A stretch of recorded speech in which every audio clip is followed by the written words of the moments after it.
grown up in a society where discussing our own sexuality with our family, friends, and peers has been taboo and riddled with misconceptions.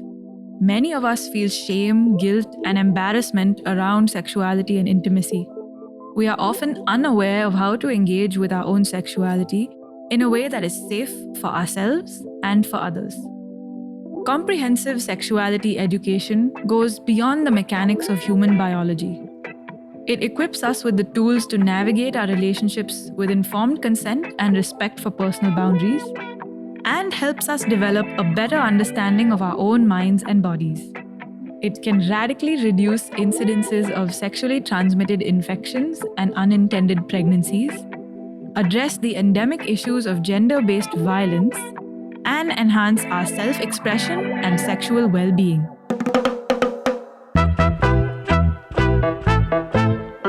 Welcome to Safe Spaces, a 4-part series by the Bangalore International Centre, in which Dr. Sangeeta Saxena takes us on a deep dive into the realm of sex and sexuality. Dr. Sangeeta is a gynecologist, author, counselor, and activist. She co-founded Enfold India in 2001 to promote gender equity, sexuality, and personal safety education.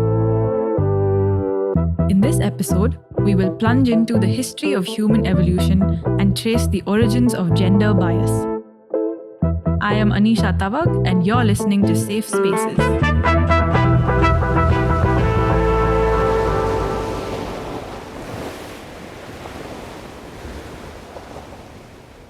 I would be very interested to understand, as an individual, when you first experienced yourself as a gendered being. Yeah, very difficult to say, pinpoint anything.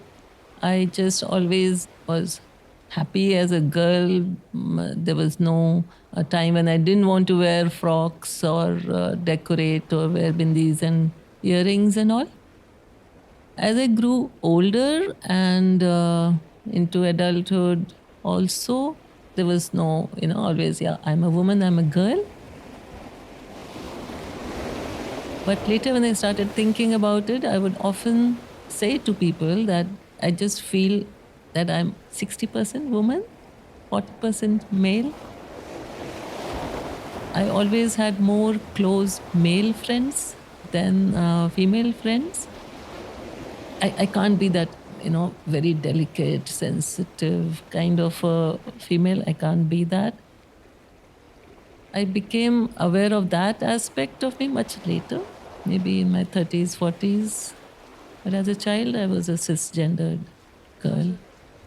I guess it's also relational, right? Because you see a behavior that strikes you as feminine or more feminine, and you see behaviors that are maybe masculine or more masculine. And then we find the gendered identity also in relation to the people around us.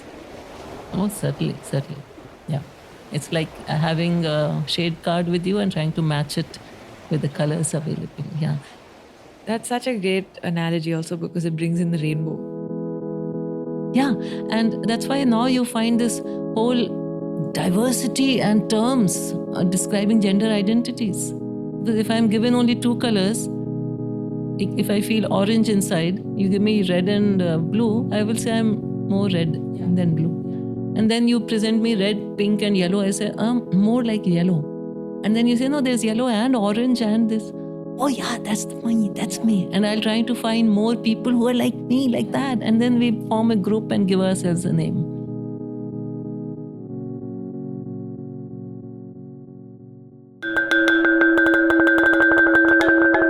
So you are talking about sexuality as a continuous process, something that involves all of our genetic wiring, all of our senses, as a natural phenomenon. And I think in the animal kingdom, we can all agree that these drives are followed and that the purpose is evolutionary. It's quite clear. And it becomes a bit more complicated when it comes to humans, because we don't only have sex to reproduce. We don't only dress a certain way to attract a mate, or at least we don't think we do. We're also just uncovering who we are in a way. So how do you bring this discussion of sexuality as a natural phenomenon, something that's intended by our genetic makeup, to human experience? It's not that the non-human animals have sex only for reproduction. They also use it for different things. Yeah, and it's quite amazing. Quite amazing. They use it to form bonds. Two male lions who are related to each other will have sex to form a bond so that, yeah, they can take care of a wider territory as two lions, and then the lioness is inside. So the more you explore sexuality and the more you read about how it is there in other non-human animals, plants, the more Wow, respectful you would be of this whole sense that we have being sexual. So going back to the perception from all our senses, then touch, right?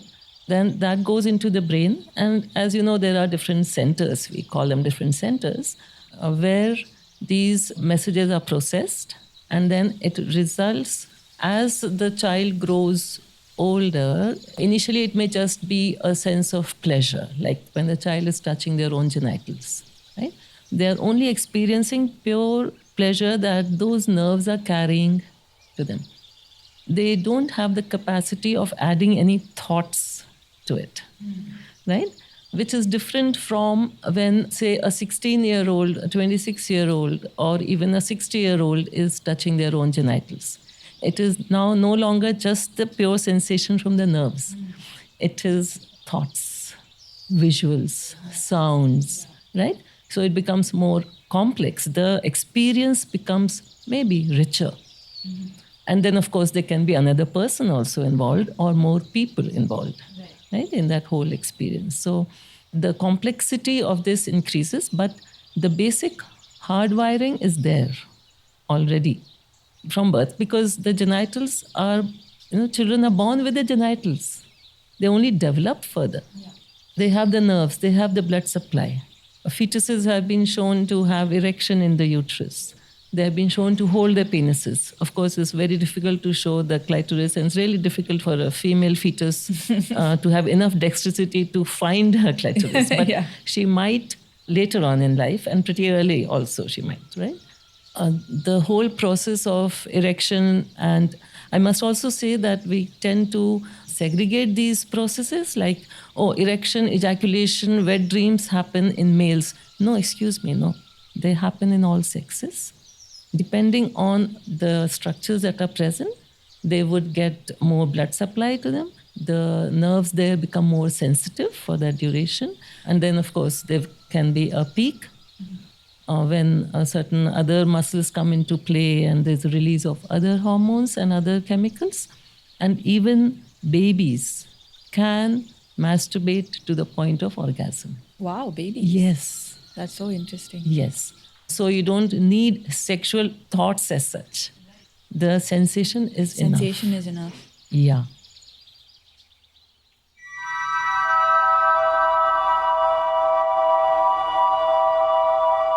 We do all have drives as human beings.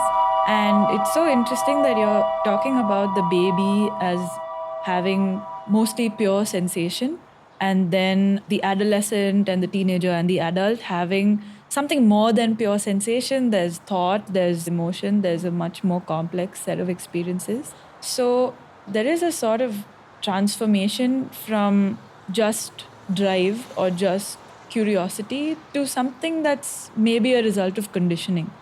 Do you have any thoughts on that?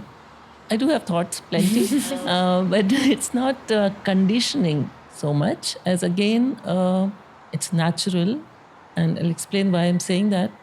So if you look at a child, we say a child under 7 years of age is not capable of committing a crime, because their thought processes and the way to plan and execute something, a crime, we say that it's not developed. Maybe with time we may reduce it a little bit, but certainly we all know that a 2-year-old is not capable of actually plotting a murder and going about doing it, right? So our ability to think also grows as we grow older. So our sexual perception of things is also something that becomes more fine-tuned. small children, 3, 4, 5-year-olds, they do explore each other's bodies. But that is not with a sexual intent or sexual thought. It's a part of curiosity. Hey, what's your eye like? Oh, nose? Yeah. And what's this? Your tummy button? Okay, what's this? Oh, this is different from mine. Oh, what's there? So they will touch with their fingers. They will never put their mouth unless they've been subjected to sexual abuse or they have seen it happening.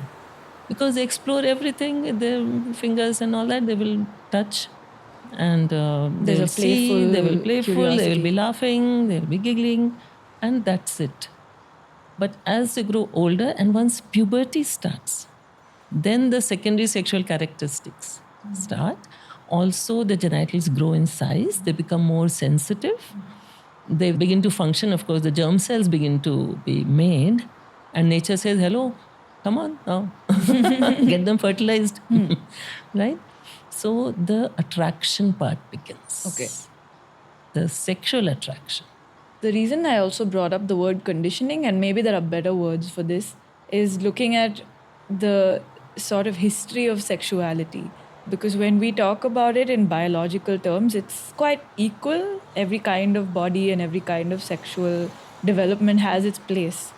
But we look around us in society and there is a hierarchy, right? Not everyone is allowed to explore their sexuality, or some people are ashamed of it. I think we started talking about that, about the guilt that we have just for experiencing sexual urges or perceiving sexual signals.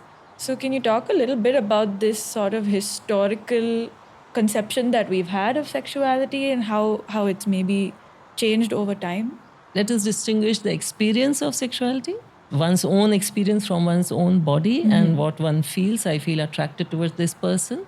Whether I'm allowed to even look at that person or touch that person, or express it, that is a different story. That's where what you're talking about, conditioning and all of that comes in. But I'm interested in that initial sensation that you have and you feel attracted towards this person. That sense of attraction and how it is felt would not be different from different sexes, I suppose, though it's not necessary that every individual experience it, because we have asexuality, right? And there also it is nuanced. You may feel romantically attracted or just like a companion, but little more than just a friend. Yeah. A little more. So it's like a spectrum, right? But let's talk about attraction between the heterosexual or homosexual attraction. It's very difficult to gauge or to measure this attraction.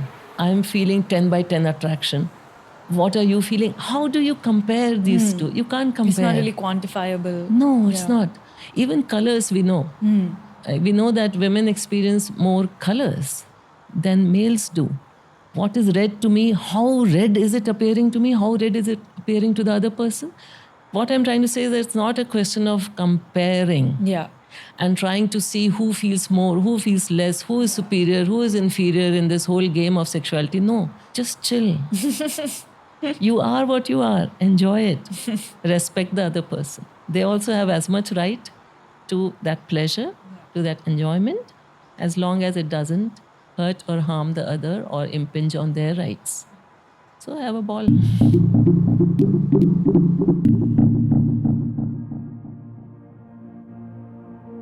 So the experiences, I guess we can leave that to like the songwriters and the poets to describe what the experience feels like.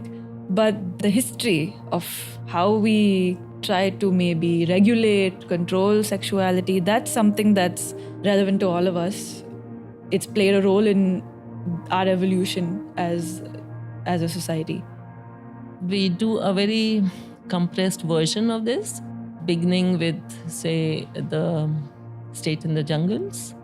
And we have always lived in groups, unlike elephants who may be female groups and the males are like separate, but they're still there, right? Humans have always lived in groups of almost equal number of different, the male and the female. Of course, intersex has always existed, that variation. But it cannot be the norm, obviously, because then reproduction won't happen. So we have lived in these groups And within those groups, those, about 100, 150 people living together are quite self-sustaining, meaning they can have children and grandchildren and continue without getting decimated because of inbreeding. So Right. that 150 or odd is a number like that. It's a good number. So there, what would happen? Puberty was probably around similar times, right? Say 12, 13, though of course now it is occurring earlier. But we can say 11, 12, 13 is the time that puberty would start. A little earlier for females and little later for males. There wasn't, what we see in the tribal societies, there wasn't any regulation. There wasn't like you have to be married, right? So you explore each other, and then there is sex, and there are babies, and the babies are brought up by the entire group. By Of the course, community. the mother is who is breastfeeding, but if the mother is not there are enough women who are lactating at any given point of time who would take care of this baby also. Wow. Right? So that's how it was. Now you come to a situation in a city. First and foremost, you have to get food and shelter. You have to pay for it. For that payment, you have to work. And the better the kind of work you do, the more money you will get. Right.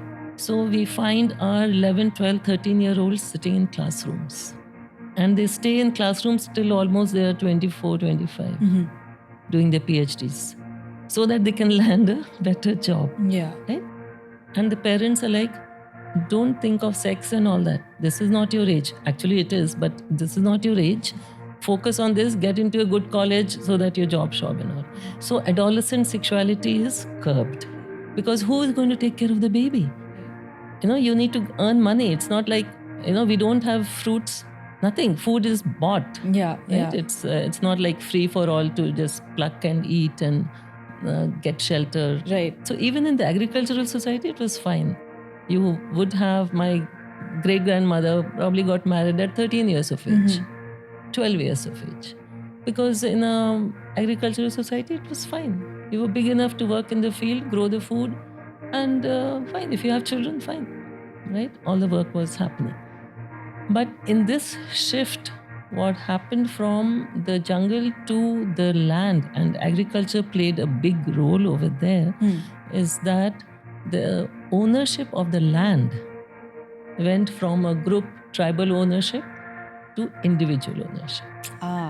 And the males who were taller, who have more muscle as a percentage of their body weight, they have more muscle and they have more bones for a biological reason, to fight with other males for the female. That is why they have it. Females have enough muscle and enough bones to survive in the jungle. For reproduction, they don't need anything extra. But it's the males who fight for the female. Like the deer or the lions, they fight for each other. So the males have to grow longer, they are, more muscle. But because they have more muscle, now when it comes to taking the land and ownership of the land, they took it all. More muscle means more power. Physical power. Yeah. So they took it all. So if you look at the land today in this world, almost 90 to 97% is in the name of men. They own it. And if some women have got it, it's because their husband gave it or their father gave it. They didn't have ancestral, except in some matriarchal societies in the Northeast.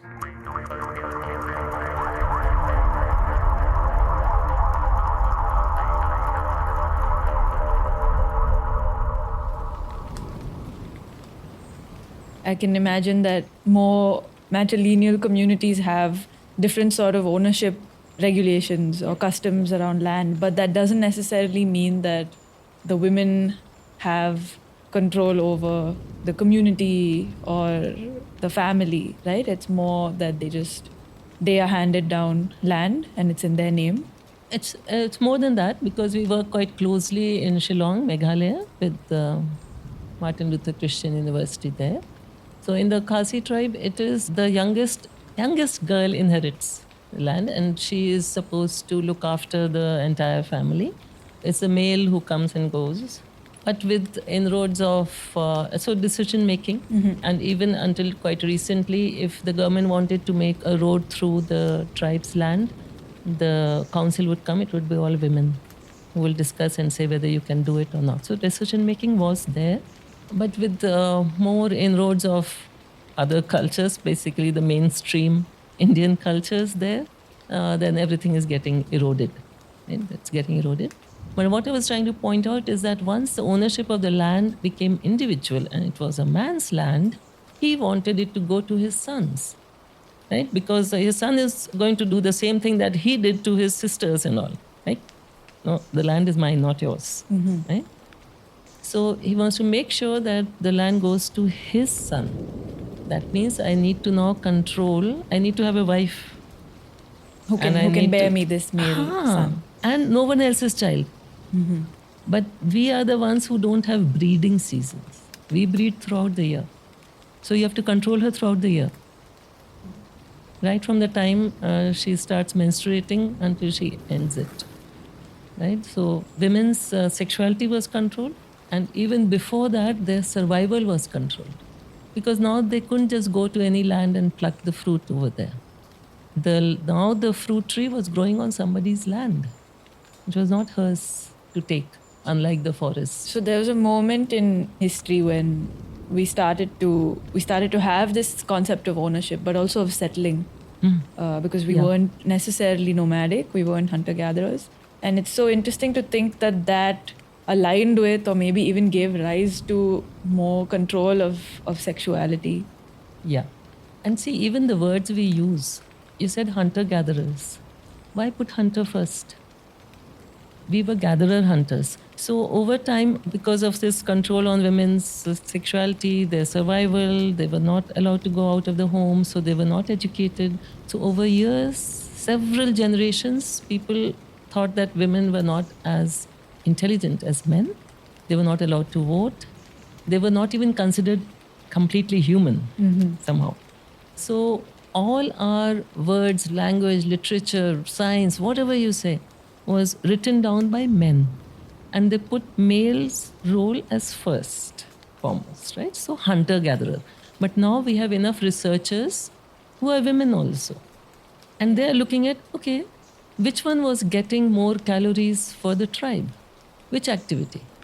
Which activity was possible throughout the year? What was happening? And they figured that it was gathering which gave the day-to-day, daily bread, so to speak. And hunting provided a lot of protein suddenly for the whole tribe, but it was not successful all the time. You couldn't rely on that all the time. And women also hunted, even pregnant women could hunt. Right? And you don't really have to hunt huge animals, though of course that was a bonanza, but small animals, small eggs and fishing, all of that could be done by women as well. So once my survival is dependent on you, then I can't claim equality. How can I claim that I'm equal to you when I'm like, spread out my hands and say, give me food to eat? So this concept of the householder came. The householder is the origin of the word husband. You have animal husbandry, right? What's animal husbandry? Animal householder. So the man had his land. The one who holds the land, who owns the house. Yeah, and he built a house on it. And he's living in it. But he can't cultivate it all by himself. There is no machinery. Right. You need people. And there are all these women. Where are they all going, right? So I can live with as many women as I please. They will work on my land. That's the deal. They will all work on my land. They will help to produce the food. They can eat the food. Their sexuality has not yet been controlled. They were free to have sex with anyone. Because it was not like a suddenly moment in history. It was a whole process. It probably took hundreds of years, this transition from nomadic lifestyle to settlers. There's a book called The Women in Pre-Vedic India that describes so much of this, what I'm talking about. So this woman now, slowly what started happening is that they were having sex. They were also having sex with the householder, the husband. And sometimes the children would resemble him and sometimes they would resemble somebody else, right? So over time, and also with domestication of animals, they figured the link between sex and babies. that link was not clear earlier, because we would have sex all the time, but only sometimes some women would get pregnant.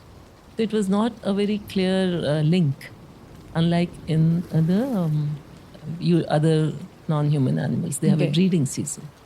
So they could observe animals up close and they said, hey, there's a link between sex and babies. Right. And then the clampdown began. You can't go out of the house. You can't go beyond the fields. You have this boundary. You stay within that. No sex with anybody else. And I can't trust you. So you're not to look at other men. And other men shouldn't look at you. So cover yourself. Then inside you stay. Still, you may feel sexual, no? All those feelings. So let's make it bad. Good women don't have sexual feeling. It's bad. If you're interested in sex, you are a bad woman. Right. And virginity. This whole idea of virginity is so strange, Right. right? Yeah. It's just a piece of tissue. That hymen is an embryological remnant of Which the. also doesn't persist even beyond puberty, right? For many It women. will and break. girls. Sometimes it breaks very early. Sometimes it's not there at all. Sometimes very large. The opening is very large. Sometimes very small. Sometimes just by gymnastics, yoga, horse riding, whatnot, it can break, tear. Anyway, this came about that you should be a virgin and don't derive any sexual pleasure. So let's cut the clitoris. That's the female genital mutilation that goes on even today, even in India, and people defend it, saying it's a tradition. So that's what happened. Virginity became a virtue.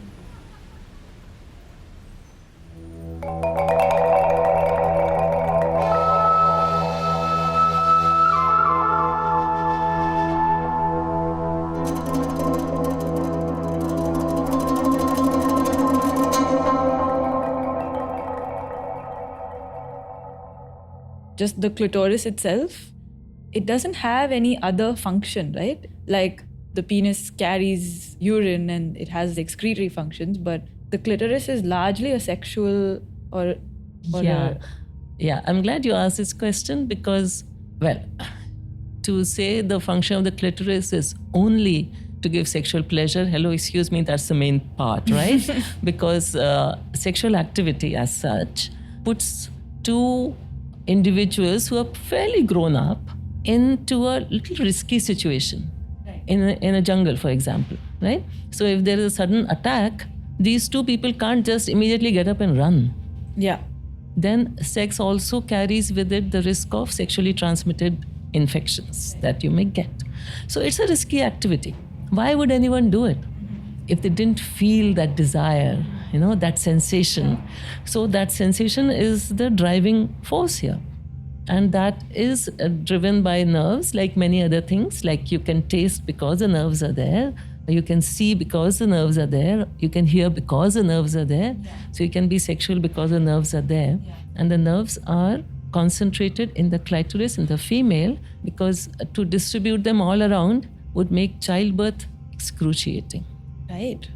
So it's tucked away there. Most of the clitoris is actually inside in the female. In the male, it's the same structures, but they are drawn out. The entire clitoris is now drawn out. The urethra is elongated, not to pass urine, but to ejaculate the sperms as close to the egg as possible, which in mammals is inside the body, right?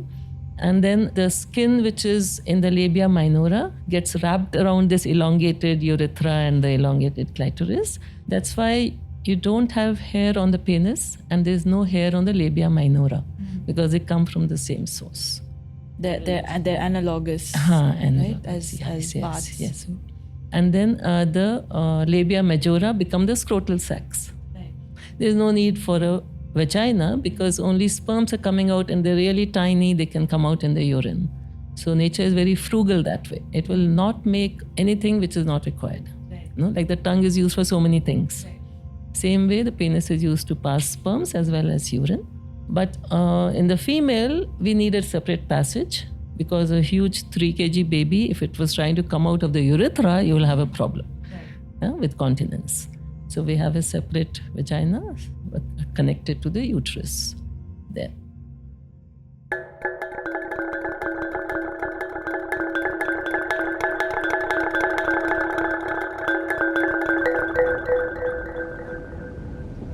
I'm thinking about what you said a little earlier about the taller males, the males with more muscle. So there were these physical characteristics that were directly related to how much they could own, what they could take possession of.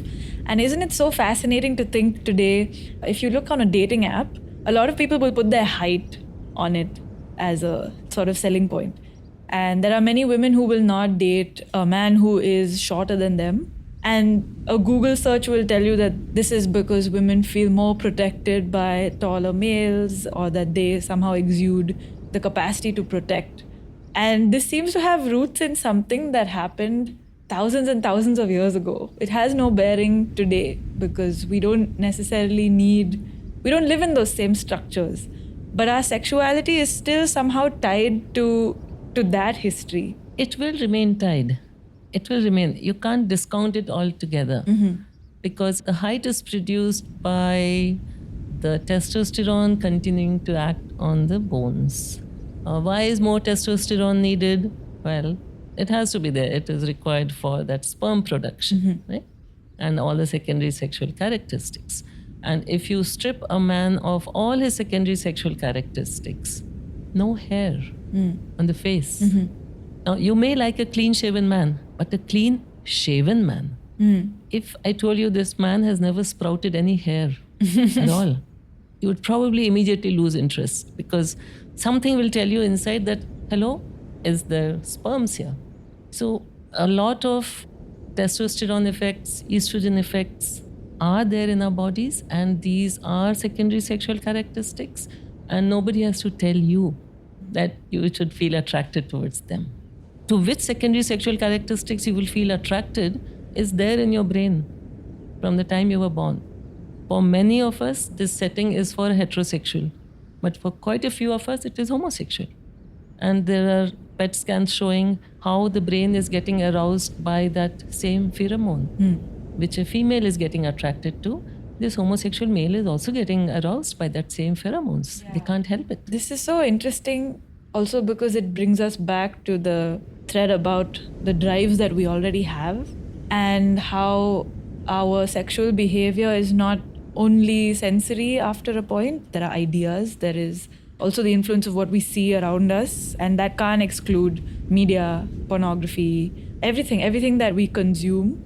And it makes me wonder about how, if these drives are sort of in our brain, if they're hardwired into us, but often their expression, it could be violent, or maybe there's shame and we don't express. Is there a possibility to unlearn and then relearn our own sexual behavior and sexual expression? It's a very beautiful question you ask, because that is what we discuss in our sessions with adolescents in schools and colleges. What we call beautiful, right? It's the symmetry is a proportion on the face and the body, because it is one of the markers of health of a person. There are several genetic and other disorders where this symmetry is lost, this proportion is very different, and we don't innately feel attracted towards that. So this feeling of attraction, which is based on all this symmetry and proportion, nobody has to tell you, you have a sense of it. You will say, that person is so beautiful. That attraction we call beauty, is that person is so beautiful. Now you go up to that person, sit down next to them, they take one look at you and turn their face away and say, is your experience beautiful still? You may probably feel rejected by this very beautiful looking person. So what we want is a beauty that makes you feel also beautiful. It needs to be nice. reciprocal. Yeah, I'm not saying that two beautiful people should get together. What I'm saying is that this physical beauty is not enough for us to sustain our relationship through life. Today you are very beautiful. I get attracted to you. I fawn all over you. You are very favorable to me. We both agree and like we are together. And the next day you have an accident. You're gone. Your face is gone. So when we asked some of the boys this, what would you do? Leave her, ma'am. Right? Leave her. Right? So I'm talking about that. For humans, our experience is given not only just by the body, but also by the body language. Not by the look of your eyes, but also the look in your eyes. Because we are very intelligent and we have far too many perceptions.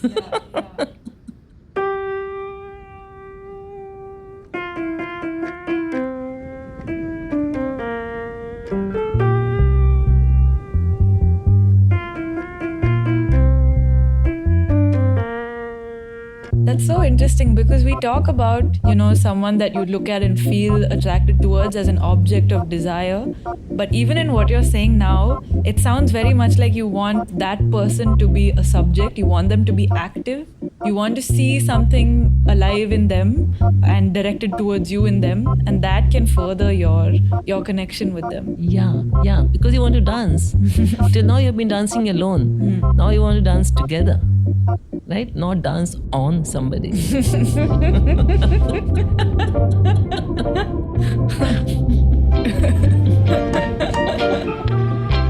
series was made possible with the generosity and knowledge of Dr. Sangeeta Saxena and the contributions of Abha Khetarpal, Dipankar Pant, Diya Naidu, Meghna Roy, Mitch Gupta, Nitya Devaya, and Saurabh Levin.